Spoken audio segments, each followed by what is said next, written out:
Hello students, सो आज हम लोग स्टार्ट करेंगे क्लास 10th का first chapter which is real numbers. So इसमें स्टूडेंट्स हमको बहुत इंपॉर्टेंट चीज़ें पढ़नी है। हमको यूक्लिड लेमा पढ़ना है, यूक्लिड डिवीजन एल्गोरिथम पढ़ना है, एचसीएफ पढ़ना है, एलसीएम पढ़ना है, बहुत सारी चीज़ें पढ़नी है। बट उससे पहले हमको रियल नंबर्स के बारे में जानना है। स्टूडेंट्स, रियल नंबर्स या नंबर्स को हम लोग कहते हैं द लैंग्वेज ऑफ मैथमेटिक्स, यानी नंबर्स वो चीज़ है जिससे हम पूरी मैथमेटिक्स को समझ सकते हैं। It is the language of mathematics. So I hope कि आपको पहले से पता होगा कि what is natural number, what is integers, what is odd numbers, even numbers, सारी चीज़ें आपको पता होगा। बट एक बार इनको और देख लेते हैं, एक बार रिवाइज कर लेते हैं और इनकी हिस्ट्री के बारे में भी थोड़ा सा जानते हैं कि कैसे नेचुरल नंबर्स, फिर होल नंबर्स और कैसे इनका एवोल्यूशन हुआ। इन सारी चीज़ों को भी देखते हैं। सो स्टूडेंट, सबसे पहले आए नंबर सिस्टम में नेचुरल नंबर्स। तो नेचुरल नंबर्स आपको पता है कौन कौन से होते हैं। ये मैंने पूरा चार्ट बना के रखा हुआ है। इसमें हम ऊपर से नीचे नहीं बल्कि नीचे से पूरा इवोल्यूशन समझते हुए चलेंगे कि किस तरह से बड़े बड़े नंबर्स या आगे नंबर्स का इवोल्यूशन होता रहा। ठीक है। सो सबसे पहले नेचुरल नंबर्स है। नेचुरल नंबर आपको पता है 1 2 3 एंड सो ऑन इनफाइनाइट तक।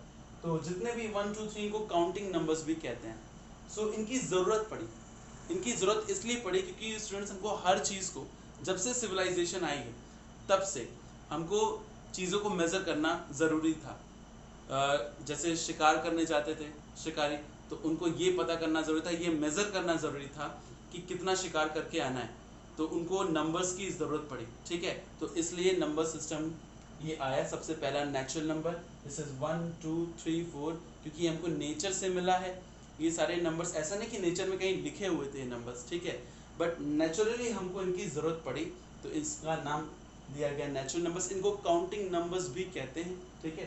तो 1 2 3 4 और फर्दर नेचुरल नंबर दो पार्ट्स में डिवाइड हम कर सकते हैं, which is even and odd. आपको पता है कि इवन वो नंबर्स होते हैं जो 2 से डिवाइड हो जाते हैं, मीन्स 2 4 6 8, ये सारे नंबर्स एंड सो ऑन। और इसी तरह ऑड नंबर, जो नेचुरल नंबर इवन नहीं है वो ऑड हो जाएंगे, यानी 1 3 5 7 9 एंड सो ऑन इनफाइनाइट तक। तो ये कहानी थी नेचुरल नंबर्स की। उसके बाद आए होल नंबर्स। उसके बाद आए होल नंबर्स। होल नंबर्स में जब नेचुरल नंबर में हमने जीरो और ऐड इंक्लूड कर दिया तो वो बन गया होल नंबर। वो पूरा नंबर सिस्टम कंप्लीट हो गया। मतलब 1 से तो 9 तक था, इसके बाद जीरो आने के बाद पूरा का पूरे जो नंबर्स सिस्टम था वो कंप्लीट हो जाता है, इसलिए इसको होल नंबर बोलते हैं। 0 1 2 3। और जीरो की खोज किसने की थी? हमारे प्यारे भारत में हुई थी खोज। ठीक है। आई होप कि आपको पता होगा किसने खोज की थी, और अगर आपको पता है तो कमेंट बॉक्स में ज़रूर लिखिएगा। सो होल नंबर हो गया 0 1 2 3। अब इसके बाद आया इंटीजर्स। इंटीजर्स की हमको ज़रूरत पड़ी। इंटीजर्स की ज़रूरत क्यों पड़ी? क्योंकि हमको नेगेटिव नंबर्स की ज़रूरत पड़ी। नेगेटिव नंबर्स की ज़रूरत क्यों पड़ी हमको? स्टूडेंट्स, कई बार हमको जब सिविलाइजेशन और डेवलप हुई तो हमको प्रॉफिट के बारे में बात करनी थी, हमको लॉस के बारे में, बिजनेस होने लगे। ठीक है। तो प्रॉफिट लॉस के बारे में बात होने लगी। तो लॉस को मैथमेटिकली कैसे दिखाएं? जैसे अगर लिखा है 5 रुपए का लॉस हुआ, तो इसको मैथमेटिकली हम लोग ऐसे भी लिख सकते हैं -5, तो ये लॉस को दिखाएगा, और +5 ये प्रॉफिट को दिखाएगा। तो ऐसी कुछ चीज़ें घटने लगी जिनके लिए हमको और साइंस की ज़रूरत पड़ने पड़ी। साइंस का मतलब है SIGN, साइन, है ना।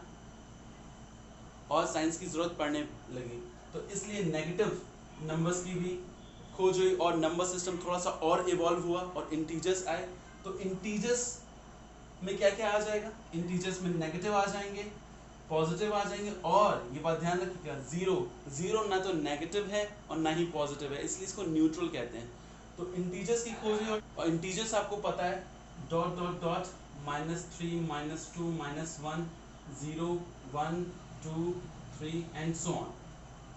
और एक और चीज स्टूडेंट्स, नेचुरल नंबर को n से डिनोट करते हैं, कैपिटल N से, और होल नंबर को कैपिटल W से डिनोट करते हैं। ठीक है।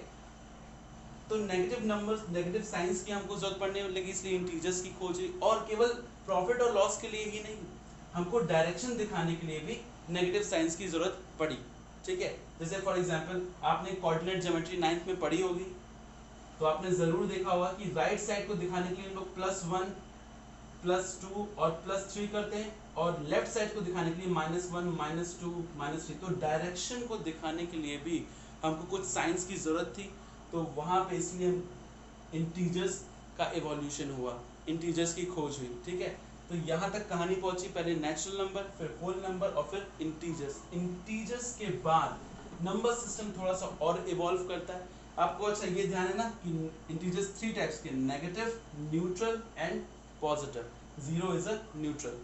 और इन सब के बाद, इंटीजर्स के बाद कुछ ऐसे नंबर्स हमको देखने को मिले जो पॉइंट्स में आते थे। फॉर एग्जांपल हम लोगों ने डिवीजन सीख लिया था, तो 5/2। अगर आप केवल इंटीजर्स तक ही आपकी नॉलेज सीमित है तो फिर आप इसको डिवाइड नहीं कर सकते हैं, क्योंकि आपको नहीं पता कि 2.5 जैसी भी कोई चीज होती है। ठीक है, अगर आपको इंटीजर्स तक की नॉलेज है तो। इसलिए कुछ ऐसे डिवीजन आए हमारे सामने जिनके लिए हमको डेसिमल नंबर्स को इंट्रोड्यूस करना पड़ा, तो वहां से हुआ रैशनल नंबर। ठीक है, फिर हम लोग पहुंचे धीरे से रैशनल नंबर्स पे। तो कुछ डिवीजन ऐसे थे जो टर्मिनेट हो जाते थे। टर्मिनेट का मतलब होता है रुक जाना। ठीक है, जैसे 5/2 है ना, जो अभी मैंने किया 5/2 या 10/4। 10/4 को करेंगे तो इसको भी हम लोग कैंसिल आउट करेंगे, तो हाँ 5/2 और ये हो जाएगा 2.5। तो ये पॉइंट के बाद क्या हो जाता है, टर्मिनेट हो जाता है, रुक जाता है। ठीक है, इसी तरीके से अगर मैं बात करूं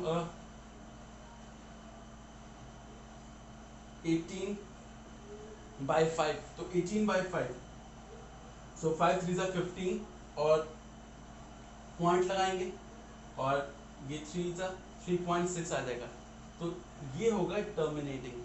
ठीक है, अब इसके बाद कुछ ऐसे भी डिवीजन देखने को मिले जो टर्मिनेट होते ही नहीं थे। जैसे फॉर एग्जांपल 10/3, सो ये हो जाता था 3.3333 एंड सो ऑन। और इसको हम लोग ऐसे भी लिखते हैं 3.3 बार, इसके ऊपर बार लगा देते हैं। ठीक है, ये मार्क कर देते हैं, तो इसका मतलब है कि ये रिपीट हो रहा है। सो ऐसे नंबर जो टर्मिनेट नहीं होते थे और रिपीट होते थे, तो उनको हम लोग बोल देते हैं non terminating but recurring. Non terminating but recurring. और ऐसे नंबर जो टर्मिनेट हो जाते हैं जैसे 2.5 3.6, तो इसको हम लोग बोलते हैं टर्मिनेटिंग। बट ये दोनों ही नंबर्स किस कैटेगरी में आते हैं, रैशनल नंबर की कैटेगरी में। अगर नहीं समझ में आता है फिर से समझ लेते हैं, नो प्रॉब्लम। ठीक है, नेचुरल नंबर्स आए, नेचुरल नंबर से इवोल्यूशन हुआ होल नंबर का, होल नंबर से आया इंटीजर्स, इंटीजर्स के बाद टर्मिनेटिंग और नॉन टर्मिनेटिंग। कुछ नंबर्स ऐसे आए जिसमें डेसिमल आने लगे, तो एक थे टर्मिनेटिंग और नॉन टर्मिनेटिंग।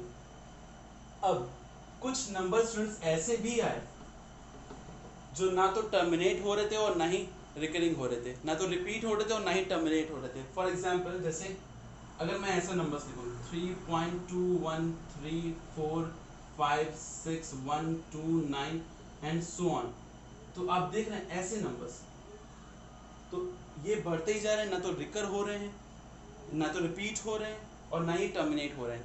तो ऐसे नंबर को हम लोगों ने बोल दिया इरेशनल नंबर। ठीक है, तो ये सारे नंबर। और इरेशनल नंबर में कौन कौन आ जाएंगे, इरेशनल नंबर में पाई आता है, पाई। ठीक है, पाई की वैल्यू आपको पता है 22/7 होती है मेंसुरेशन में। ठीक है, और √2, √3, √5, अच्छा √4 इरेशनल नहीं है क्योंकि ये 2 का परफेक्ट स्क्वायर है। ठीक है, तो ऐसे नंबर जिनका कोई परफेक्ट स्क्वायर नहीं है वही इरेशनल कहलाएंगे। ठीक है, जैसे √2, √3, √5, √7, √11, they all are irrational number. जैसे आपको पता होगा √2 की वैल्यू जो होती है 1.414। नॉर्मली हम लोग 3 डिजिट तक लेते हैं, डेसिमल के बाद 3 डिजिट तक, बट इसके आगे भी नंबर्स होते हैं। ठीक है, और वो रिपीट भी नहीं होते हैं और टर्मिनेट भी नहीं होते हैं। ठीक है, इसलिए ये किस कैटेगरी में आता है, इरेशनल। तो इरेशनल को हम लोग क्या बोलेंगे, नॉन टर्मिनेटिंग, नॉन रिकरिंग। ना तो रिपीट होते हैं और ना ही टर्मिनेट होते हैं। तो अब ये तो हम लोगों ने देख लिया एक बार पूरी हिस्ट्री को। अब एक बार यहाँ से देखते हैं तो रियल नंबर्स। रियल नंबर्स क्या हैं, रियल नंबर्स में 2 नंबर्स आते हैं, रैशनल और इरेशनल। रैशनल वो 2 टाइप्स के, एक जो टर्मिनेट हो जाते हैं और एक नॉन टर्मिनेटिंग। नॉन टर्मिनेटिंग में कौन सा, जैसे मैंने आपको बताया अभी 10/3 इज एग्जांपल। ठीक है, नॉन टर्मिनेटिंग होता है बट रिकरिंग होता है। ऐसे बहुत सारे और भी नंबर्स हैं। ठीक है। फिर आता है टर्मिनेटिंग, ये जो आप देख रहे हैं integers, whole number, natural number, ये भी किस में आएंगे, टर्मिनेटिंग में। इनको भी हम रैशनल नंबर की कैटेगरी में रखते हैं, ठीक है। क्यों रखते हैं, जैसे 2 एक क्या है, नेचुरल नंबर है, 2 इंटीजर भी है और 2 होल नंबर भी है, ठीक है। तो क्या ये रैशनल नंबर है, ये है रैशनल नंबर, क्योंकि रैशनल नंबर्स की एक और डेफिनेशन होती है, वो सारे नंबर जिनको हम p बाई क्यू के फॉर्म में लिख दें, जहां q does not equal to 0 हो, तो वो सारे नंबर रैशनल नंबर्स कहलाते हैं, ठीक है। तो अब जरा देखिए, ये 2 है और 2 के नीचे हम 1 नोट कर सकते हैं, -2 के नीचे भी हम 1 नोट कर सकते हैं, तो ये इंटीजर, ये नेगेटिव है और ये पॉजिटिव है, बट ये भी रैशनल नंबर है, ये भी रैशनल नंबर है, क्योंकि ये p बाई क्यू के फॉर्म में लिखा जा सकता है। तो इसलिए ये सारे integers, whole number, natural number, they all are rational numbers, ठीक है। और ये क्योंकि टर्मिनेट हो जा रहे हैं ना, जरा देखिए 2 को 1 से डिवाइड करेंगे तो कितना हो जाएगा 2, अब इससे ज़्यादा तो डिवाइड नहीं होगा, इसको 2.0 भी लिख सकते हैं, कोई प्रॉब्लम नहीं। तो टर्मिनेट जो हो जाता है, जो रुक जाता है, वो सारे में इंटीजर्स भी आएंगे, होल नंबर भी आएंगे, नेचुरल नंबर भी आएंगे, और अगर 5 बाई आप 2 लिखोगे p बाई क्यू के फॉर्म में, तो ये 2.5 भी आएगा। तो आई होप कि आपको क्लियर हो रहा होगा कि जो रैशनल नंबर है वो कौन से होंगे, जो p बाई क्यू के फॉर्म में हम लोग लिख सकते हैं उनको, ठीक है। अब मैं बता रहा था स्टार्ट से, रियल नंबर को 2 पार्ट्स में डिवाइड किया गया। इससे पहले मैंने हिस्ट्री के हिसाब से बताया था, तो मैं नीचे से चल रहा था। अब इन रियल नंबर 2 पार्ट्स में, रैशनल और इरैशनल, और रैशनल भी फिर फर्दर 2 पार्ट्स में डिवाइड हो जाएंगे, टर्मिनेटिंग एंड नॉन टर्मिनेटिंग। अब टर्मिनेटिंग में इंटीजर्स आ गए, होल नंबर्स आ गए, नेचुरल नंबर्स आ गए, ठीक है। और रियल नंबर्स जो इरैशनल हैं, उनमें कौन कौन से आ जाएंगे, मैंने अभी लिखा ही था, pi, square root 2, square root 3 and so on. तो ये सारे हो जाएंगे इरैशनल नंबर। अब जरा देखिए, एक और तरीके से इनको बताया जा सकता है, पूरी कहानी को इस तरह से भी दिखाया जा सकता है कि एक ये पूरा वर्ड है रियल नंबर्स का। अब इसमें एक है रैशनल और एक है इरैशनल, ठीक है। अब इस रैशनल, ये जो रैशनल है हमारा, ये जो रैशनल है, इसके अंदर आते हैं इंटीजर्स, यानी ये हमारा हो गया इंटीजर्स वाला पार्ट, ठीक है। अब इंटीजर्स के अंदर आते हैं होल नंबर्स, ठीक है। सारे होल नंबर्स किसके अंदर आते हैं, इंटीजर्स के अंदर। तो ये वाला ये जो सर्कल है, ये डिनोट कर रहा है होल नंबर को, और होल नंबर के आते हैं नेचुरल नंबर्स। तो ये पूरे वर्ड, रियल नंबर के वर्ड को हम लोग इस तरह से समझ सकते हैं। सबसे बड़ा है रियल, उसके अंदर आता है रैशनल, इरैशनल, ये अलग है। रैशनल के अंदर आता है इंटीजर के अंदर आता है होल नंबर के अंदर आता है नेचुरल नंबर्स। तो ये पूरी कहानी है रियल नंबर्स की। आई होप कि आपको क्लियर हुआ होगा, ठीक है। अब हम लोग बात करेंगे यूक्लिड लेमा और यूक्लिड एल्गोरिथम। सो स्टूडेंट्स, अब हम लोग बात करेंगे यूक्लिड डिवीजन लेमा की। So what is lemma? Lemma को हम लोग थ्योरम भी समझ सकते हैं, और लेमा का मतलब होता है, लेमा इज अ, अगर इसकी डेफिनेशन की बात करें, lemma is a proven statement which helps in proving other statement। सो जो लेमा होता है या थ्योरम होती है, वो पहले से प्रूव्ड होती है, और ठीक है, और उसकी हेल्प से हम बाकी के क्वेश्चंस को सॉल्व करते हैं।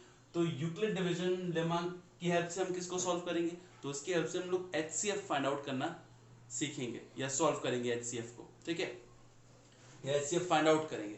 सो ये है यूक्लिड डिवीजन लेमा का यूज, और ये इसका पूरा स्टेटमेंट है, जिसको हम लोग समझेंगे बाद में, लेकिन उससे पहले एक एग्जाम्पल हम लोग करते हैं, ताकि हमको यूक्लिड डिवीजन लेमा एकदम क्लियरली समझ में आए। सो ये डिवीजन के बारे में, ये जो लेमा है पूरा, और ये कोई नई चीज नहीं है, इसको हम लोग पहले छोटी क्लासेस में करते चले आए हैं। बस एक बार उसको आप रिवाइज कर लो कि हम लोगों ने क्या क्या करते थे। सिंपल सा डिवीजन है। सो अगर मान लीजिए मैं डिवाइड करता हूँ 3 से 5 को, ठीक है, तो आपको पता है कि इसको हम लोग कहते हैं डिवाइजर, डिवाइजर, ठीक है। और इसको हम लोग कितने चांस में जाएगा, 1 चांस में, तो ये हो जाएगा कोशिएंट, और जिसको डिवाइड करते हैं वो हो जाएगा डिविडेंड, और 3 1 जा 3, सो यहाँ पे रिमाइंडर आएगा 2, और ये हमारा कहलाएगा रिमाइंडर, ठीक है। और एक बात है कि जो 5 है डिविडेंड को हम लोग इस तरह भी लिख सकते हैं, 5 is equals to 3 into 1 plus 2, 3 into 1 into quotient और प्लस 2 यानी रिमाइंडर, यानी जो डिविडेंड है वो है डिवाइजर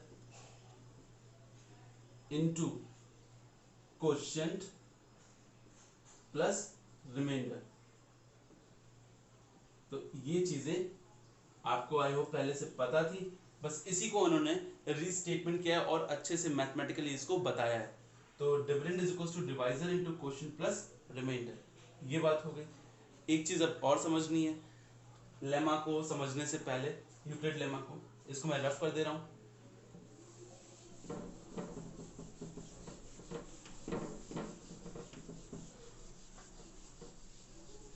और जरा देखिए वो चीज क्या है, वो एग्जांपल्स क्या हैं। तो जरा देखिए, अगर हम लोग 3 से डिवाइड करते हैं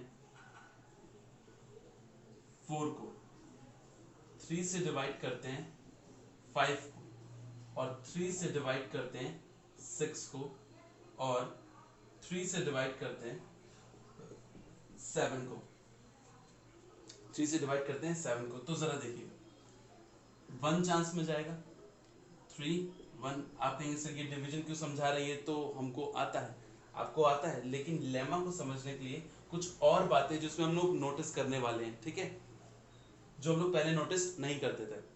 सो 3 1 जा 3, और अब रिमाइंडर आ गया इसमें 2, 3 2 जा 6, रिमाइंडर आ गया 0, 3 का 7 को 3 से डिवाइड करेंगे 2 जा 6 और 1। अब नोटिस करने वाली बात यह है कि हम 3 से अगर किसी भी नंबर को डिवाइड करें, किसी भी नंबर को, तो रिमाइंडर बस 3 टाइप्स के ही आएंगे। कौन कौन से, या तो 0 रिमाइंडर आएगा, या तो 1 रिमाइंडर आएगा, या तो 2 रिमाइंडर आएगा। जरा देखिए यहाँ पे 1 आ रहा है, 2 आ रहा है, 0 आ रहा है, तो रिमाइंडर या तो 0 आएगा, या तो 1 आएगा, या तो 2 आएगा। और जब आप और किसी नंबर से करेंगे तो फिर से क्या रिमाइंडर आएगा, 1। यानी जब हम 3 से डिवाइड करेंगे तो रिमाइंडर की जो पॉसिबल वैल्यूज हैं वो हो जाएंगे 0, वो हो जाएंगे 1, और वो हो जाएंगी 2। तो ये वैल्यूज पॉसिबल हैं। इसी तरीके से अगर हम 4 से डिवाइड करते हैं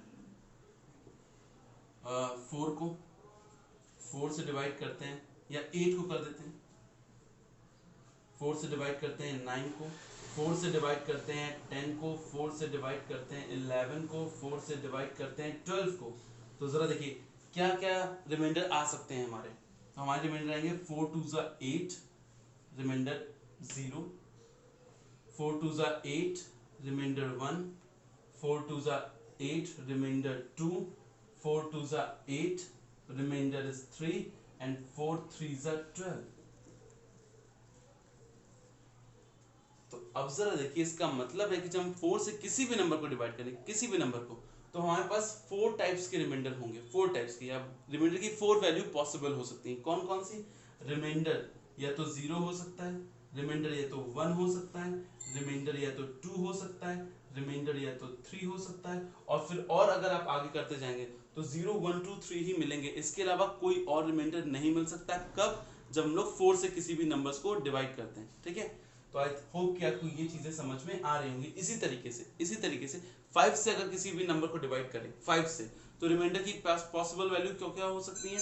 0 हो सकती है, 1 हो सकती है, 2 हो सकती है, 3 हो सकती है, और 4 हो सकती है। 5 नहीं हो सकती है।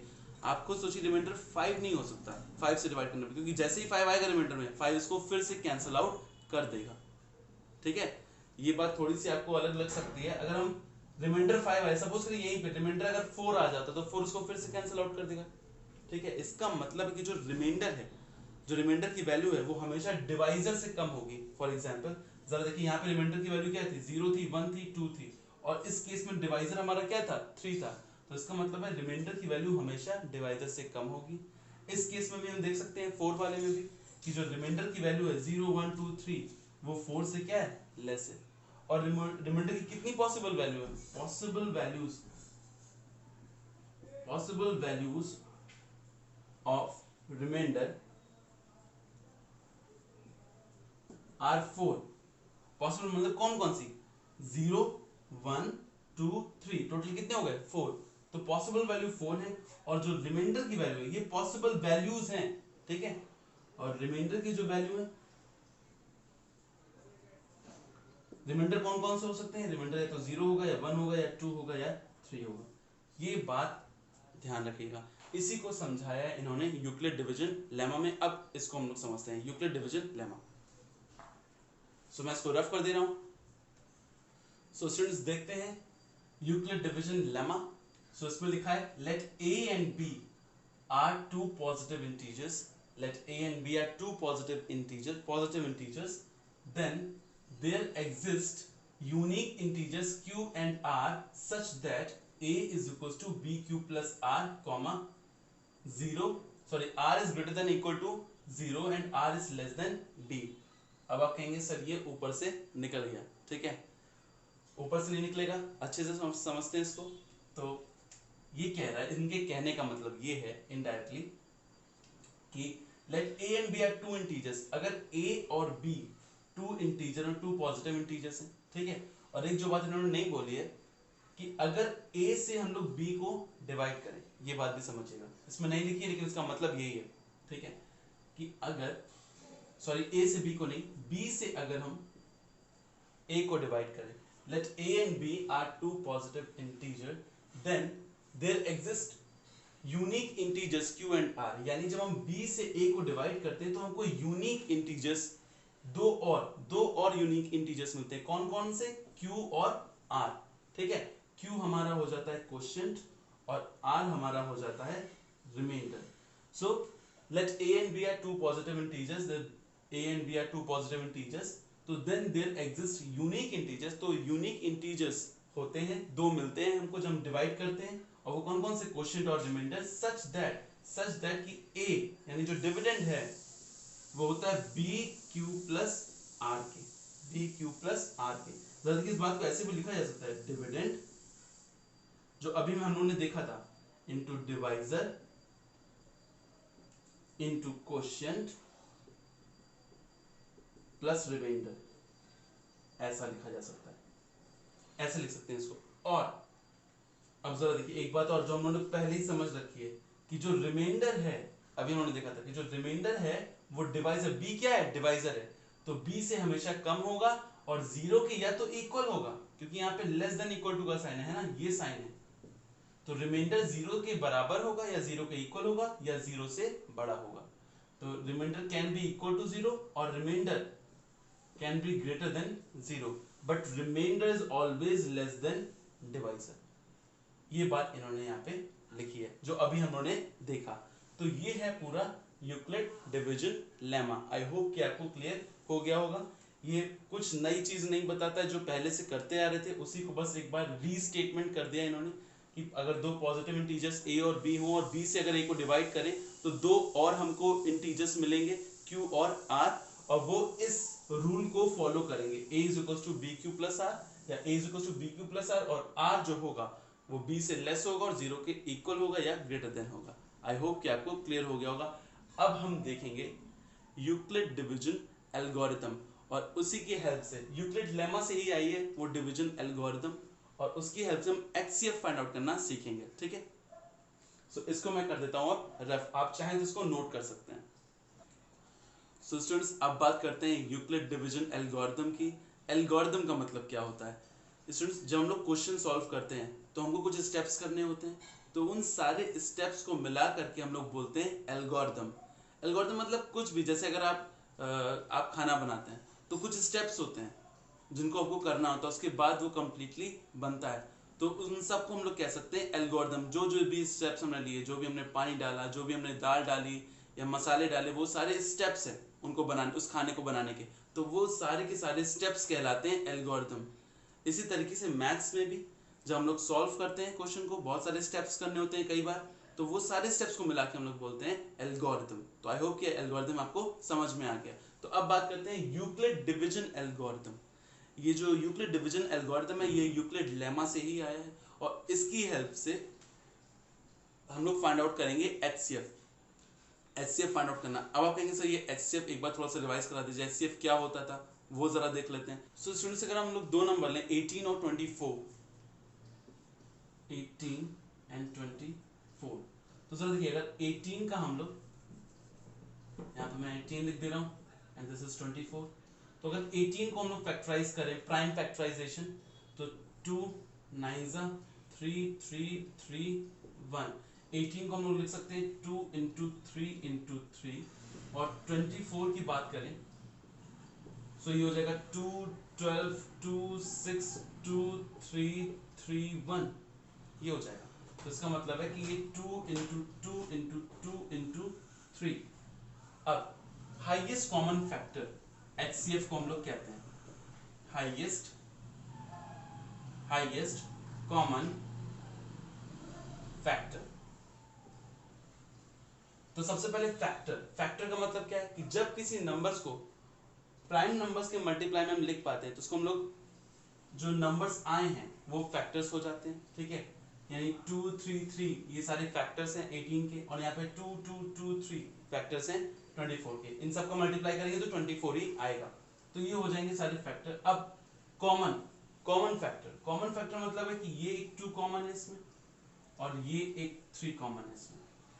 सो इसका मतलब है कि ये तो हो गए कॉमन फैक्टर हुए 2 और 3 और इनका जब मल्टीप्लाई कर देते हैं तो आ जाता है 6, तो 6 हो जाएगा इसका HCF। एक और बात स्टूडेंट्स, एक्चुअली में HCF वो सबसे बड़ा नंबर होता है, ध्यान से सुनिएगा। HCF जैसे यहाँ पे 6 आया है, HCF वो सबसे बड़ा नंबर होता है जो दिए हुए नंबर को कैंसिल आउट कर सकता है कंप्लीटली, ठीक है। 6 से बड़ा और कोई नंबर नहीं है जो 18 को भी डिवाइड कर दे और 24 को भी डिवाइड कर दे। है तो सोच के जरा बताइए, ठीक है, बट है नहीं। तो 6 ही वो सबसे बड़ा नंबर है। तो हम HCF जब फाइंड आउट करते हैं तो हम क्या फाइंड आउट करते हैं, वो सबसे बड़ा नंबर फाइंड आउट करते हैं जो गिवन नंबर्स को, यहाँ पे गिवन नंबर्स कौन है 18 और 24, तो जो गिवन नंबर्स को कंप्लीटली डिवाइड कर दे वो सबसे बड़ा नंबर ही होता है HCF। तो आई होप कि आपको HCF का कॉन्सेप्ट क्लियर हुआ। अब जरा देखते हैं, ये तो हम लोगों ने ये जो पुराना मेथड था जो उन्होंने छोटे क्लासेस में देखा था, कन्वेंशनल मेथड जो हमेशा से करते आ रहे हैं, उस मेथड से HCF फाइंड आउट किया। बट अब हम लोग फाइंड करेंगे यूक्लिड डिवीजन एल्गोरिथम का यूज करके, ठीक है। तो उसमें कैसे करते हैं वो देखते हैं। इसको मैं रफ कर देता हूं।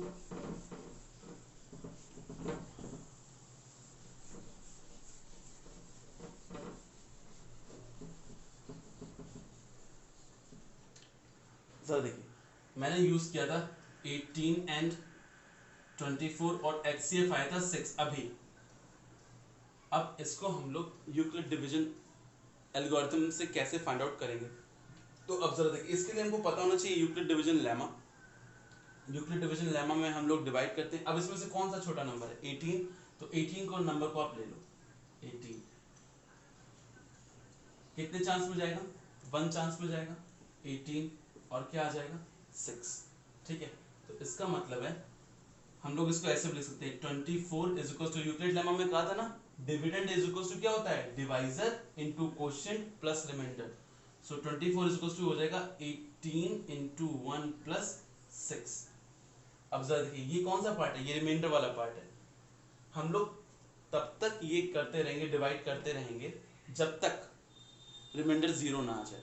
अब आप कहेंगे सर ये क्या बता रहे हैं, तो जरा देखिए यहां से फिर दो नंबर्स लेंगे, कौन से 6 एंड 18 यहां पे लिख देंगे। इसके बाद एक स्टेप लिखेंगे सिंस रिमाइंडर इज नॉट 0, या ऐसे भी लिख दीजिएगा remainder is not equal to 0, hence take 6 and 18 6 यानी रिमाइंडर वाला 6 और डिवाइजर वाला 18, इसको हम लिखेंगे। इनमें से कौन बड़ा है 18 बड़ा है, तो इस बार 18 को लिखेंगे इस तरह। और यहाँ पे अब 18 को जो हम लोग डिवाइड करेंगे किससे 6 से, सो ये हो जाएगा 3 चांस में 18 और रिमाइंडर आ जाएगा क्या 0।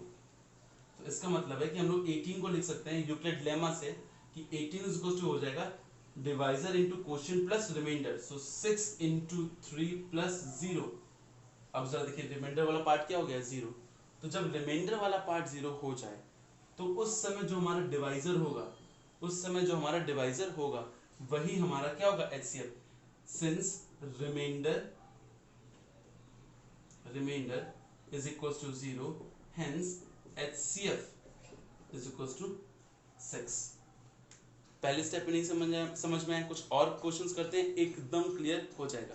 देखते हैं अब नेक्स्ट क्वेश्चन। मैं लेता हूं 75 एंड 243। अब इसको भी हमको किससे करना है, यूक्लिड डिवीजन एल्गोरिथम से, ठीक है। तो सबसे पहले कौन सा इसमें छोटा नंबर है, 75, this is smaller and this is bigger. तो 75 से हम लोग डिवाइड करेंगे 243 को, जो छोटा होगा उसको डिवाइजर बना लेंगे और जो बड़ा होगा उसको डिविडेंड। तो 75 से जब हम लोग डिवाइड करेंगे तो 75 2 जा 150 नहीं होगा, 75 3 जा, तो 75 3 जा हो जाएगा 75 3 जा 1522 ये हो जाएगा। तो 75 3 जा हो जाएगा 225, ठीक है। तो इसका मतलब है 13 में से 5 जाएंगे 8, 3 में से 2 जाएगा 1, तो 243 को हम लोग नोट कर सकते हैं एज 75 इंटू 3 प्लस 18, ये हो जाएगा। अब रिमाइंडर 0 तो नहीं आ रहा है तो हम और स्टेप करेंगे, तो यहाँ पे लिखेंगे since reminder is not equal to 0, hence take 75 and 18 as dividend and divisor respectively। So 75 हमारा डिविडेंड हो गया, तो 75 को अब हम लोग डिवाइड करेंगे किससे, हम लोग करेंगे डिवाइड 18 से, 18। सो अब ये कितने चांस में जाएगा, 4 चांस में। सो ये हो जाएगा 72 और रिमाइंडर आएगा 3। अभी भी रिमाइंडर 0 नहीं आया तो हम लोग आगे भी करेंगे। So 75 will be equal to 18 into 4 plus 3, इस तरह से लोग कर सकते हैं। और अभी भी क्योंकि रिमाइंडर 0 नहीं आया तो यहाँ पे लिखेंगे since remainder is not equal to 0। कब तक करना है, तब तक करना है जब तक रिमाइंडर 0 ना आ जाए, ठीक है। सो हेंस अगेन ये स्टेप लिख देना है, टेक, अब किसको लेंगे, रिमाइंडर को लेंगे और 18 को लेंगे। सो इसको डिविडेंड की तरह लेंगे। सो हेंस टेक 18 एंड 3, ध्यान रखिएगा किसको लेना है, हमको रिमाइंडर को लेना है और जिससे उन्होंने डिवाइड किया था डिवाइजर को लेना है, वही डिवाइजर नेक्स्ट स्टेप में डिविडेंड बन जाता है। तो hence take 18 and 3 as dividend and divisor, so अब 18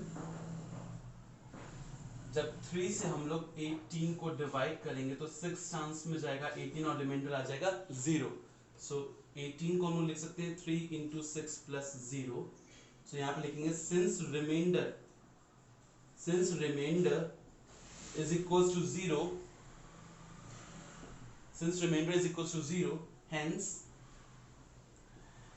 कौन डिवाइजर है इस समय, जब रिमाइंडर 0 आया है 3, so hence HCF is equals to 3। सो इस तरह से स्टूडेंट्स हम लोग फाइंड आउट करेंगे HCF को, ठीक है। सो स्टूडेंट्स ये नेक्स्ट क्वेश्चन है हमारा, एग्जाम्पल है NCERT का और ये भी HCF पे बेस्ड है। और अगर मैं चाहता तो इसको डायरेक्टली आपको बस इसमें बता देता कि इसमें बस HCF लेना है किसका, 420 और 130 का, और आ जाता। तो बहुत सारे स्टूडेंट इसी तरीके से क्वेश्चंस रट लेते हैं कि अच्छा ये HCF वाली एक्सरसाइज में है तो इसमें HCF ही लेना होगा, HCF लिया और आंसर आ गया। लेकिन आपको इसको ठीक से समझना है क्योंकि क्वेश्चन पेपर में आपको नहीं दिया रहेगा कि किस एक्सरसाइज का है, ठीक है। तो इसलिए इसको अच्छे से समझेंगे। और जरा देखिए इसमें बात हो रही है किसकी, काजू बर्फी और बादाम बर्फी की। तो जितनी अच्छी ये बर्फियां होती हैं उतना ही अच्छा ये क्वेश्चन भी है, देखते हैं इसको। सो अ स्वीट सेलर हैज 420 काजू बर्फीज एंड 130 बादाम बर्फीज। आराम से समझेंगे, क्वेश्चन थोड़ा सा लंबा लग सकता है, इजीली समझेंगे। बहुत इजी क्वेश्चन है। A sweet seller has 420 काजू बर्फीज, तो काजू बर्फीज हमारे पास हैं 420, और बादाम बर्फी बादाम बर्फी ये हमारे पास है ओनली 130, केवल 130। ठीक है, इसमें मैं आपको ये भी बताना चाहता हूँ कि HCF लेंगे तो लेकिन क्यों लेंगे, कैसे पता चलेगा कि HCF ही लेना है, वो बात समझनी ज़्यादा ज़रूरी है। सो a sweet seller has 420 काजू बर्फी and 130 बादाम barfi. She wants to stack them in such a way. Stack them in such a way यानी वो एक ऐसे कॉलम में रखना चाहती है, stack मानी कॉलम समझ सकते हैं, stack them in such a way that each stack has same number. अब जरा देखिए, इसको थोड़ा सा हम लोग विजुअलाइज करते हैं, इसको फील करते हैं इस क्वेश्चन को। ये है हमारी ट्रे, और 420 है काजू बर्फी और 130 है बादाम बर्फी, और जो स्वीट सेलर है वो इस तरह से बर्फियों को इस ट्रे में रखना चाहती है कि each stack has in such a way that each stack has same number and they take up the least area of the tray. Each stack has the same number and they take up the least area of the tray. What is the number of burfi that can be placed in each stack for this purpose? ठीक है, तो अब जरा देखिए, each stack has same number। तो मान लीजिए पहले काजू बर्फी से स्टार्ट करते हैं। काजू बर्फी को मैं K से डिनोट कर रहा हूँ, ये K से और ये B से। तो उसने काजू बर्फी रखना स्टार्ट किया और मान लीजिए इस तरह से रखना स्टार्ट किया, ये रखी, ये बर्फी रखी, ये बर्फी रखी, ये रखी, ये रखी, ये रखी, ये रखी, इस तरह से, क्योंकि उसने बोला है ना, उसने बोला है in such a way that each stack has same numbers. Each stack, ये किस स्टेक है, ये स्टेक उसमें सेम नंबर है 1 2 3 4 1 2 3 4 1 2 3 4। अभी काजू की बर्फी रख रहे हैं बस, तो इस each stack has same number and they take up the least area. अच्छा, अब जरा देखिए, एक और नई बात पता चली कि they take up the least area. Least area का मतलब है कि कम से कम एरिया में रखी जाए। तो जरा देखिए, ये एरिया तो हम छोड़ दे रहे हैं, ये जो ऊपर है, तो इसको भी अगर हम भर देंगे तो काजू की बर्फी कम से कम में ही आ जाएगी। अगर इतना हिस्सा हम छोड़ देंगे, इतना हिस्सा हम छोड़ देंगे तो ये और ज्यादा बढ़ जाएंगे, क्योंकि 420 है, ठीक है, लेकिन इसको और कम में ही हमको कंप्लीट करना है काजू की बर्फी को, तो हम ये वाली जो जगह खाली छूट रही है इसको भी भरेंगे और सब में इक्वल ही रहेगा।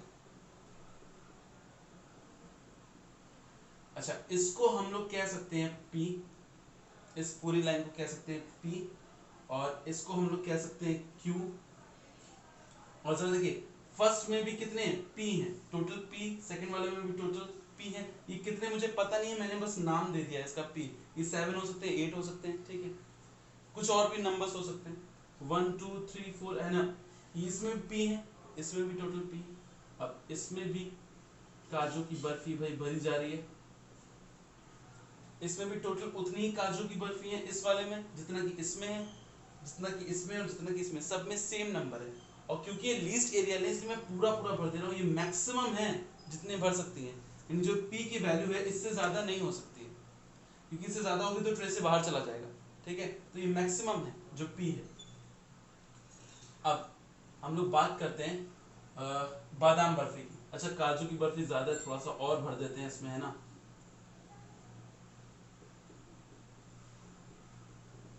ये हो गई हमारी काजू की बर्फी और ये हो गई Q तक। अब हमको भरनी है इसमें बादाम बर्फी।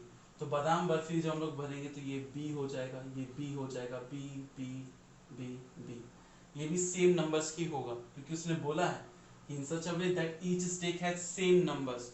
तो ये जितने नंबर्स हैं उतने ही ये भी होने चाहिए, तो ये भी हो गया।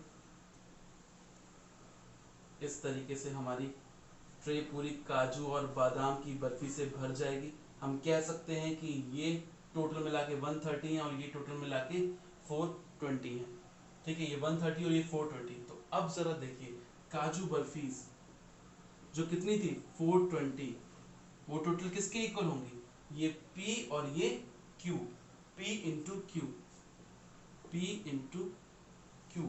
और जो बादाम बर्फी है जो कितनी थी 130, जो थी 130, वो कितने के इक्वल होंगी, वो हो जाएंगी, अच्छा ये तो मुझे पता नहीं है तो इसको मैं नाम दे देता हूं आर। सो ये हो जाएंगी P इंटू आर। अब हमको क्या फाइंड आउट करना है, क्या फाइंड आउट करना है, what is the number of barfis that can be place in each stack for this purpose. ठीक है, तो एक स्टेक में टोटल कितनी बर्फी होंगी वो हमको बताना है। तो अब जरा देखिए, इसमें कॉमन क्या है, P है। ठीक है, और आपको पता है कि P ही क्या है, हाईएस्ट है, और P ही तो वो नंबर है जो बता रहा है कि एक स्टेक में कितनी है। ठीक है, एक स्टेक में कितनी है P, चाहे ये वाली हो और चाहे ये वाली हो, चाहे K हो और चाहे B हो, टोटल कितने है, P ही है। तो इसका मतलब है कि P हमारा कॉमन फैक्टर है और ये हाईएस्ट भी है। ये कैसे पता चल रहा है कि ये हाईएस्ट है, क्योंकि अगर हम एक कम करते तो ये हाईएस्ट ना होता। ये मैंने फुल ट्रे भर दिए, के इससे ज्यादा नहीं भरी जा सकती, ये मैक्सिमम है। तो इसका मतलब है कि HCF हमारा हो जाएगा P, HCF हमारा हो जाएगा P, यानी HCF ही वो नंबर होगा ये जो पूछ रहा है कि what is the number of barfis that can be placed in each stack for this purpose. तो जो हाईएस्ट कॉमन फैक्टर है हमारा P, आपको समझ में आ रहा है हाईएस्ट कॉमन फैक्टर क्यों है, क्योंकि ये कॉमन भी है और ये हाईएस्ट भी है। ठीक है, P इंटू क्यू ये हो जाएगा, और P इंटू आर, भाई ये भी तो P होगा ना, और ये टोटल बर्फी कितनी होंगी P इंटू आर, इस तरीके से। तो हाईएस्ट कॉमन फैक्टर से ही पता चलेगा कि मैक्सिमम कितनी बर्फीज आ सकती हैं एक स्टेक में। अब इसको हम लोग निकाल लेते हैं, इसका HCF, इसको रफ कर देता हूं और इसको यूक्लिड डिवीजन एल्गोरिथम से फाइंड आउट कर लेंगे।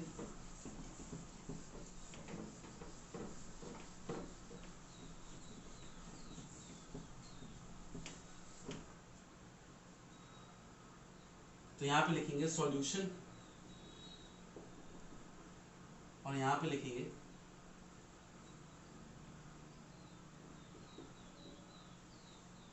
numbers of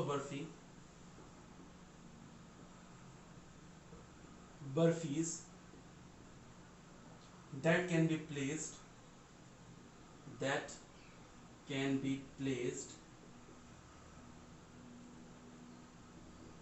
in each stake will be equal to HCF of 130 and 420। अब इसका HCF फाइंड आउट करेंगे, यूक्लिड डिवीजन एल्गोरिथम से ही करेंगे। तो जरा देखिए कैसे करेंगे। सबसे पहले हमको नंबर लेना होगा 420, यहाँ पे लिख दीजिएगा अकॉर्डिंग टू यूक्लिड लेमा। ठीक है, जब हम डिवाइड करेंगे, इसमें छोटा नंबर कौन है 130, इसको डिवाइजर यूज करेंगे और 420 को डिविडेंड। तो 120 3 चांस पे चला जाएगा, 130 3 390, और 390 जब करेंगे तो कितना आ जाएगा 30, तो आ जाएगा 30 है ना, बिल्कुल 30 आ जाएगा। तो 420 will be equal to 130 into 3 plus 30, ये भी उन्होंने देखा था। ठीक है, अब क्योंकि रिमाइंडर जीरो नहीं है, remainder is not equal to zero. So अब कौन से हमको दो नंबर लेने हैं, रिमाइंडर लेना है इस वाले स्टेप का और डिवाइजर लेना है। तो कौन बड़ा है इसमें 130, तो 130 को डिविडेंड की तरह ट्रीट करेंगे। मैं स्टेटमेंट नहीं लिख रहा हूँ, वैसे ही लिखना है जैसे कि इससे पहले क्वेश्चंस में हम लोग लिखते थे। 130 इज इक्वल्स टू, ये हो जाएगा 30 से डिवाइड करना है ना। अब 30 से डिवाइड करेंगे 130 को, तो ये 4 चांस में जाएगा 120 और ये आ जाएगा 10। तो अब 130 will be equal to 30 into 4 plus 10। अब डिवाइजर कौन है 30 और रिमाइंडर कौन है 10। अभी भी रिमाइंडर जीरो नहीं है, तो एक बार और करेंगे। तो अब हमारा जो डिवाइजर था इस स्टेप का, वो इसमें डिविडेंड बन जाएगा। 30 इज इक्वल्स टू 10 से डिवाइड करेंगे 30 को, 3 चांस में चला जाएगा पूरा और रिमाइंडर आ जाएगा 0। So we will write 30 is equals to 3 into 10 plus 0। Hence कौन है डिवाइजर इस स्टेप में, जब रिमाइंडर 0 आया तो डिवाइजर है 10, hence HCF is equal to 10। ये हमारा आंसर हो जाएगा। तो वो जो उन्होंने प्लेट बनाई थी ना, उसमें एक स्टिक में कितनी थी, ये जो मैं के लिखता जा रहा था, ये टोटल 10 थी। ये मैक्सिमम नंबर था। और ये इस तरह से जब हम लोग रख रहे थे, तो काजू की बर्फी और बादाम की बर्फी बहुत कम एरिया में, जो मिनिमम एरिया हो सकता था उसमें आ रही थी, क्योंकि उन्होंने मैक्सिमम रख दिया था, कोई भी जगह खाली नहीं छोड़ी थी। तो बहुत कम जगह में ही आ गई थी, क्योंकि यहाँ पे लिखा था ना, she wants to stick them in such a way that each stick has same numbers and they take up the least area। जब आप ज्यादा एक जगह रख देंगे तो वो एरिया क्या लेगा, कम ही लेगा। तो ये है इसका आंसर। आप इसको डायरेक्ट HCF ही निकालना था इसमें, लेकिन समझना जरूरी था कि क्यों HCF ही निकालना है। आई होप कि आपको क्लियर हो गया होगा। अगर नहीं हुआ है तो एक बार फिर वीडियो देखिएगा, क्लियर हो जाएगा एकदम। और फिर हम लोग इसके क्वेश्चंस भी करेंगे एक्सरसाइज में, तो वहाँ एकदम क्लियर हो जाएगा। अगर यहाँ पे 70-80% क्लियर हुआ है, वहाँ 100% हो जाएगा। सो स्टूडेंट्स, ये कुछ और क्वेश्चंस हैं जो आपके एग्जाम्पल में दिए हुए हैं NCERT में, और फर्स्ट एक्सरसाइज में भी कुछ ऐसे ही दिए हुए हैं क्वेश्चंस। तो देखते हैं इनको कैसे सॉल्व करते हैं। ठीक है, तो क्वेश्चन अच्छे से रीड करते हैं। और इसमें स्टूडेंट्स को थोड़ी सी कंफ्यूजन होती है कि इसको लिखना कैसे, और कई बार तो ये क्वेश्चन ही नहीं समझ में आता है। तो अच्छे से समझेंगे अटेंटिवली। जरा देखिए क्वेश्चन क्या है। Show that every positive even integer. एक एक वर्ड्स की अपनी एक मीनिंग है, इसलिए ध्यान से पढ़िएगा। Show that every positive even integers is of the form 2q and that every positive odd integer is of the form 2q plus 1 where q is some integer। Question कह रहा है कि ये प्रूफ करिए कि जितने भी इवन नंबर्स हैं सबको 2q के फॉर्म में लिखा जा सकता है, और जितने भी ऑड हैं उनको 2q plus 1 के फॉर्म में लिखा जा सकता है, जहां पे q कोई भी इंटीजर है। इंटीजर मतलब 0 1 2 3 कुछ भी हो सकता है। ठीक है, तो अब इसको हम जरा देखते हैं कैसे कर सकते हैं। इसको दो मेथड है स्टूडेंट, दो मेथड है जिससे इसको हम लोग कर सकते हैं। मैं दोनों बताता हूँ। ठीक है, तो मान लीजिए हमको पता है कि इवन कौन कौन से नंबर्स होते हैं, 2 4 6 8 एंड सो ऑन। और ऑड होते हैं 1 3 5 7 एंड सो ऑन। तो अब जरा देखिए, क्या 2 को हम ऐसा लिख सकते हैं, 2 into 1। 4 को हम लोग ये लिख सकते हैं 2 into 2। 6 को लिख सकते हैं 2 into 3। 8 को लिख सकते हैं 2 into 4। तो आप जरा देखिए, ये सारे में 2 क्या आ रहा है, कॉमन आ रहा है, और ये कोई भी इंटीजर है जो q की जगह पे काम करेगा। तो इसका मतलब है कि we can conclude that every positive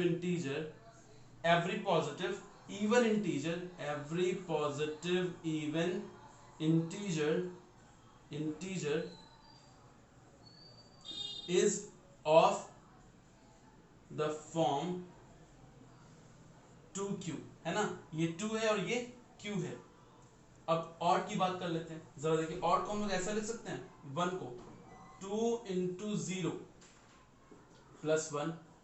3 को लिख सकते हैं 2 into 1 plus 1।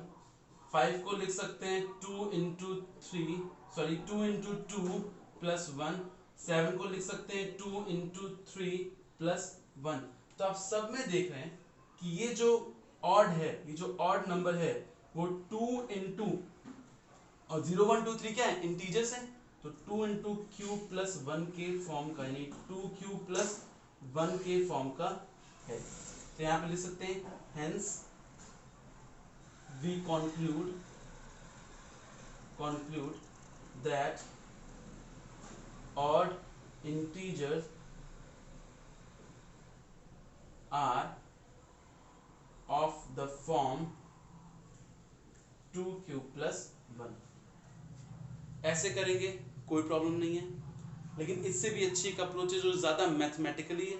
ठीक है, आप और इसमें ज़रा देखिए, हम लोग यूक्लिड लेमा का यूज़ नहीं कर रहे हैं इतना, लेकिन जो सेकंड अप्रोच है उसमें यूक्लिड लेमा का एग्जैक्टली आपको दिखाई देगा कि यूज़ करें। कर यहाँ भी रहे, लेकिन वो एग्जैक्टली नहीं दिखाई दे रहा है। ये यूक्लिड लेमा ही तो चल रहा है। यहाँ पे प्लस 0 अगर मैं लिख दूँ तो ये divisor into quotient plus remainder ही है।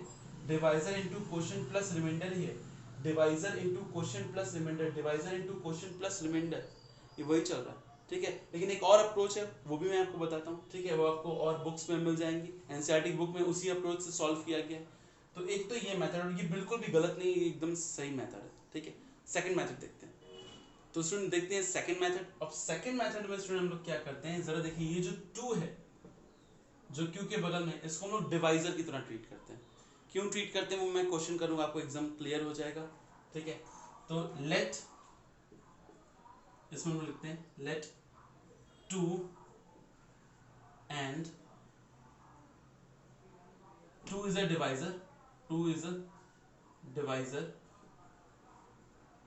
and a is any positive integer। अब जरा देखिए, let 2 is a divisor, मैंने 2 को डिवाइजर ले लिया और a पॉजिटिव इंटीजर लिया है, और अब इसमें हम यूक्लिड लेमा का यूज करेंगे। तो यहाँ पे लिखेंगे according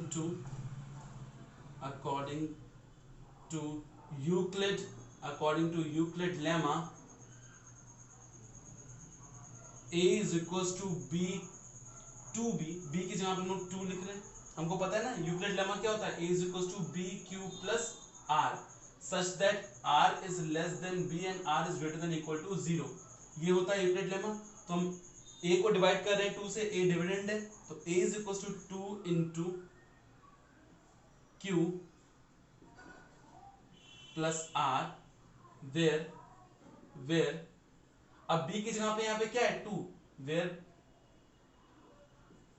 2 is greater than r and or r greater than equal to 0, where जो r है वो 0 से बड़ा या बराबर होगा और 2 से लेस होगा। तो पॉसिबल वैल्यूज ऑफ r क्या हो जाएंगी, पॉसिबल वैल्यू ऑफ r, घबराना नहीं है, आराम से समझेंगे। पहला क्वेश्चन, इसके बाद और क्वेश्चन करते रहेंगे, क्लियर हो जाएगा। ले लिया, ठीक है। कैसे पता चला 2 लेना है, इसको देख के, क्वेश्चन को देख के।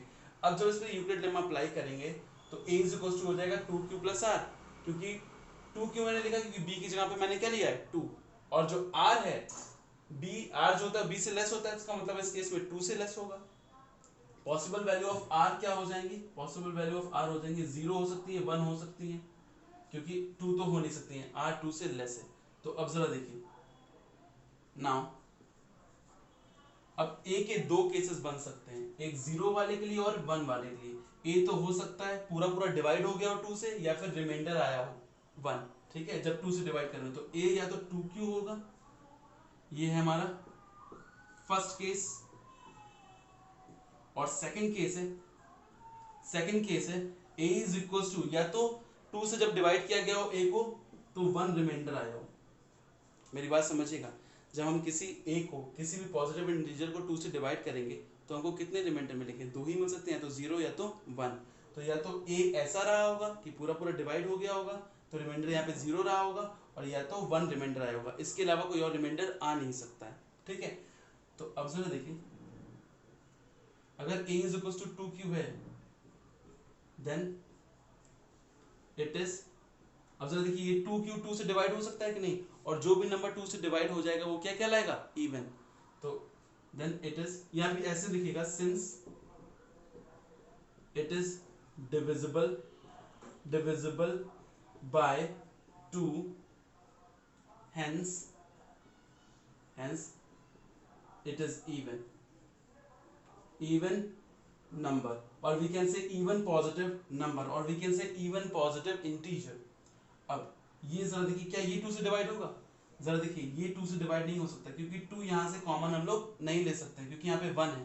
तो इसका मतलब है since it does not, अब कुछ स्टूडेंट्स को लगेगा सर ये 2 तो है, ये तो डिवाइड हो जाएगा, नहीं, ऐसे नहीं, 2 पूरे में से कॉमन जाना चाहिए था, बट 1 में नहीं है, तो 2 इसको तो काट देगा, बट यहाँ पे 1 रिमाइंडर रह जाएगा, तो पूरा पूरा कंप्लीटली डिवाइड नहीं करेगा। इसलिए since it doesn't divisible by 2, hence it is odd positive integer। तो ये है हमारा क्वेश्चन का आंसर। तो जरा देखिए, जो 2q प्लस वाला है वो है ऑड, और जो 2q वाला है वो है हमारा इवन। और जहां पे q क्या है, any positive integer. I hope कि आपको क्लियर होगा। सो स्टूडेंट्स उसी टाइप का एक और क्वेश्चन है, इसको हम लोग करेंगे तो अभी एकदम क्लियर हो जाएगा कैसे सॉल्व करते हैं इस तरह के क्वेश्चन। तो जरा देखिए, show that every positive odd integers is of the form 4q plus 1 and that every positive odd integer is of the form 4q plus 3। यानी जो क्वेश्चन हमारा कह रहा है कि जो भी ऑड इंटीजर होते हैं वो या तो 4q plus 1 के फॉर्म के होते हैं या फिर odd positive integer 4q plus 3 के फॉर्म के होते हैं। हमको ये प्रूफ करना है और ये हम यूक्लिड लेमा से प्रूफ करेंगे। और इस बार हम b क्या लेंगे, यानी डिवाइजर क्या लेंगे, हम लोग 4 लेंगे। आई होप कि आपको ये पता होगा। ठीक है, तो यहाँ पे लिखेंगे सॉल्यूशन में हमको प्रूफ करना है कि जितने भी ऑड हैं 1 3 5 7 9 उनको हम या तो 4q plus 1 के फॉर्म में लिख सकते हैं या तो 4q plus 3 के फॉर्म में लिख सकते हैं। ये चीज बतानी है। So solution, let a be a positive integer and b is equals to 4। इस बार b क्या ले लिया, 4। then according to Euclid lemma a is equals to 4q plus r, है ना। bq plus r लिखते थे, यहाँ पे 4q plus r। और आपको पता है कि r 4 से लेस होगा और 0 के इक्वल होगा, यानी पॉसिबल वैल्यूज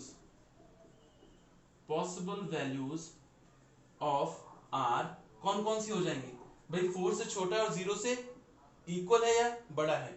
तो 0 हो सकते हैं यार रिमाइंडर, 1 हो सकता है, 2 हो सकता है, 3 हो सकता है। ये तो मैंने स्टार्ट में भी देखा था ना कि जब 4 से किसी भी नंबर को डिवाइड करेंगे तो 0 हो सकता है, 1 हो सकता है, 2 हो सकता है और 3 रिमाइंडर हो सकता है। तो अब a जो है वो क्या क्या हो सकता है, तो केस 1 जितने भी यहाँ पे वैल्यूज होंगे उतने ही केस बनेंगे। Case 1 a is equal to हो सकता है 4q हो, पूरा पूरा डिवाइड हो गया हो। ठीक है, मतलब आपने 4 से डिवाइड किया हो एक और रिमाइंडर 0 आ गया हो, ऐसा हो सकता है। तो वो ये केस हो जाएगा। ठीक है, अब केस 2 मैं यहाँ पे लिख दे रहा हूँ। केस 2 ऐसा हो सकता है कि रिमाइंडर 1 आया हो, a इज इक्वल टू क्या हो गया हो 4q plus 1, रिमाइंडर 1 भी आ सकता है। ऐसा भी हो सकता है कि a इज इक्वल टू क्या आया हो 4q plus 3, और ऐसा भी हो सकता है कि a इज इक्वल टू आया हो 4, सॉरी ये +2 होगा और ये +3। तो जब 4 से डिवाइड करेंगे तो या तो रिमाइंडर 0 आएगा, मैंने यहाँ पे 0 लिखा नहीं है, तो या तो रिमाइंडर 1 आएगा या तो 2 आएगा या तो 3, यही पॉसिबल केसेस हैं। ठीक है, अब जरा देखते हैं इसमें कौन ऑड है कौन इवन। हमको प्रूफ करना है कि जो 4q plus 1 है और 4q plus 3 वो ऑड होगा। तो अब जरा देखिए इसको हम लोग जरा देखिए समझ सकते हैं, 2 into 2q लिखा जा सकता है, और ये 2 से डिवाइड हो रहा है और 2 से डिवाइड हो रहा है, हेंस इट इज इवन। तो since it is divisible by 2, hence it is even. तो ये तो बात है कि ये इवन और इवन है तो ऑड नहीं हो सकता। यहाँ पे लिखेंगे ये 2 से डिवाइड होगा, आप कहेंगे सर 4 तो हो जाएगा, लेकिन ये 1 होगा, नहीं होगा। तो इसका मतलब है इट इज, या ऐसे लिख दीजिएगा, since it is not divisible by 2, hence it is odd। अब इसी तरीके से अब मैं स्टेटमेंट लिख रहा हूं, यहां पे जरा देखिए 2 कॉमन जा सकता है, बिल्कुल। तो बचेगा क्या 2q plus 1, तो पूरे में से 2 कॉमन चला गया तो ये 2 से डिवाइड हो सकता है। तो यहाँ पे लिखेंगे since it is divisible by 2 hence it is even, ये इस जगह पे स्टेटमेंट लिख देंगे। ठीक है, और इसके बाद यहां से 2 कॉमन जा सकता है, नहीं, तो इसका मतलब है कि ये फिर क्या होगा हमारा ऑड, और ये वाला पार्ट क्या होगा हमारा इवन। तो अब जरा देखिए कौन ऑड नंबर्स आ रहे हैं, 4q plus 1 और 4³ + 3। तो जो क्वेश्चन में बोला था वो हमने प्रूफ कर दिया। क्वेश्चन में बोला था कि प्रूफ करिए कि जो भी पॉजिटिव इंटीजर हैं 4³ + 1 और 4³ + 3 के फॉर्म के, वो क्या होंगे, ऑड होंगे। तो जरा देखिए 4³ + 1 और 4³ + 3 जो भी पॉजिटिव इंटीजर हैं जो इस फॉर्म में हैं वो हमारे क्या हैं, ऑड। आई होप कि आपको क्लियर होगा और ये सारे कॉन्सेप्ट हम लोग यूज करेंगे एक्सरसाइज 1.1 में। और नहीं हुआ तो एक बार फिर से वीडियो देखिएगा। कोई क्वेरी हो आपकी तो आप कमेंट बॉक्स में लिख दीजिएगा।